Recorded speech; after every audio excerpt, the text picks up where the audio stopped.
June 1968. 9 men set out from England to sail alone around the world without stopping. No support boats, no satellite phones, most of them with barely any money behind them. 8 of them would quit, break down, or vanish before it was over. This is the story of the one man who didn't. The Sunday Times Golden Globe race had almost no rules. Depart from a British port any time between June 1st and October 31st, 1968. Sail alone, never touch land, never take on help from another vessel. Whoever got back to England first would win a trophy. Whoever did it fastest would win £5,000.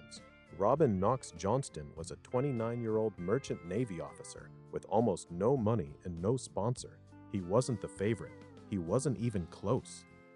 His boat was Suhaili, a 32-foot wooden ketch he'd built with his own hands years earlier in a shipyard in Bombay, India, using teak because it was what was available and affordable. She was heavy and slow, nowhere near as fast as the sleek trimarans some of his rivals were sailing.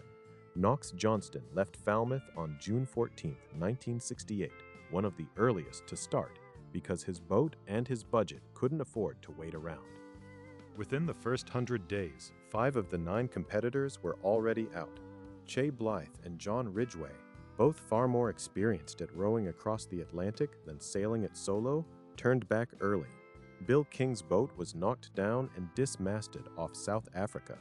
Loic Fougeron and Alex Carozzo both pulled out with storm damage and failing health. The fleet of 9 was down to 4, and the race had barely begun.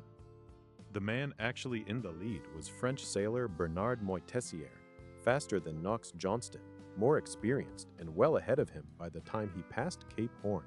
Then, with the win essentially his, Moitessier decided he wanted no part of the fame or prize money waiting in England. He fired a message onto the deck of a passing ship with a slingshot, saying he was continuing non-stop because he was happy at sea, and kept sailing, past England entirely, 1.5 times around the planet, before finally stopping in Tahiti. Nigel Tetley, sailing the trimaran Victress, believed he was in a close race with a competitor named Donald Crowhurst, who was radioing back position reports that made it look like he might win outright. To try to beat him, Tetley pushed his boat harder than it could take. 246 days into the voyage, less than 1,100 miles from the finish, Victress broke apart and sank under him. He was pulled alive from a life raft, but out of the race. The man Tetley thought he was racing was never really in it. Donald Crowhurst had left later than planned, in a boat that wasn't ready, weighed down by debts he couldn't afford to lose. Rather than actually complete the circumnavigation, he stayed in the South Atlantic for months, quietly radioing false positions to fake a route around the world. On July 10, 1969, his trimaran, Teignmouth Electron, was found drifting, empty in the middle of the ocean. His logbooks were still on board, detailing the deception. He was never found. Knox-Johnston had his own fight, and it had nothing to do with the other racers. About a month out, off West Africa, he found his hull leaking through 2 long gaps in the planking. He dove underwater 5 feet down, holding his breath, and hand-stitched a canvas patch soaked in tar directly onto the hull, 1 tack at a time, then reinforced it with a copper strip. Off Australia, his self-steering gear failed completely and sank. Instead of quitting, he spent days experimenting with his sails until he found a way to balance the boat to hold a course on its own, and pulled the side off his own bunk so ocean swells would physically throw him onto the cabin floor and wake him whenever something needed fixing. On January 17, 1969, Robin Knox-Johnston rounded Cape Horn, the graveyard of sailors, the point every rival still in the race feared most. He passed it 19 days ahead of where Moitessier had been at the same point. From here, it was open ocean, north toward home.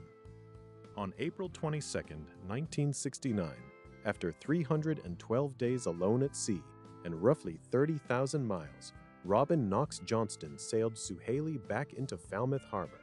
Of the 9 men who'd started, he was the only one who finished. Because Moitessier chose not to finish and Tetley's boat never made it home, Knox-Johnston didn't just win the Golden Globe Trophy for being first back.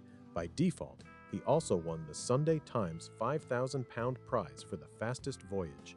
He gave the entire £5,000 away to Donald Crowhurst's widow and children.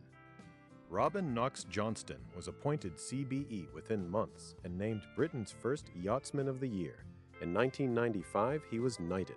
In 1996, he founded the Clipper Round the World Yacht Race, so ordinary amateur crews with no professional sailing background could take on the same kind of ocean he once crossed alone.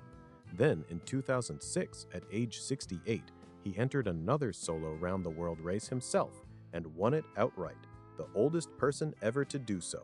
Suhaili still survives today, restored and on public display, the slow wooden boat that was never supposed to be fast enough to win anything.